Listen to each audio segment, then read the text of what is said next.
Hey guys, it is April from Getting Hygge With It. Today I'm here to do my April wrap up. It's super late, please forgive me, but let's get into it.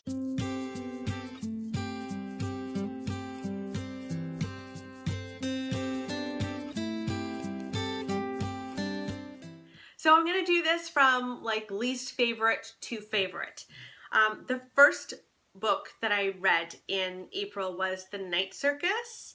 I gave this 2 stars, sadly. This follows 2 magicians who decide to have this little bet about who can raise the best magician, and they have these magicians battle it out. One of them chooses a little boy and one of them chooses a little girl, actually his own daughter, and they're meant to battle it out. I wasn't a huge fan of this. I know a lot of people who adore this so much, but I really couldn't get any connection to any of the characters. There are actually a lot of characters, but I just couldn't connect with any of them. I felt bored a lot, so I sadly only gave this 2 stars, but I know a lot of people find this like a 5-star read, so it really might have just been me. The next book that I read was The Universe Has Your Back. I gave this 2 stars as well. I have read a lot of Gabrielle Bernstein in the past, and I'm starting to find her books a little bit repetitive. Like she's not bringing anything new to the table, and this one seemed like a kind of a mashup of her other books, so this was a miss for me. I didn't really get a lot out of it. Next, I read The Luckiest Girl Alive. This was actually something that I read in March, and I totally forgot that I read it in March. So this follows a girl who had a very hard time in high school. There was a lot of trauma in high school for her, and she grows up and she decides, no, I'm not going to be that girl anymore at all. I am going to be the cream of the crop. She lives in New York. She has a very wealthy fiance. She's got a kick-ass job in like a fashion magazine. So like she's transformed her life, and it's all about looks now. This was filled with unlikable characters. Pretty chock full of them actually, but I found the twist in this, since it's a thriller, I found the twist so good, so unexpected. I was blown away. I didn't see it coming at all. I did find that she was trying to be a little too Gillian Flynn for my liking. I don't know how to explain it other than kind of like raw and raunchy and just like gritty. She was trying to do that, but she didn't sell me on it the way that Gillian Flynn can sell that to me very nicely. So I gave this 3 stars. I liked it. I will read more by this author for sure. Next, I read Harry Potter and the Prisoner of Azkaban.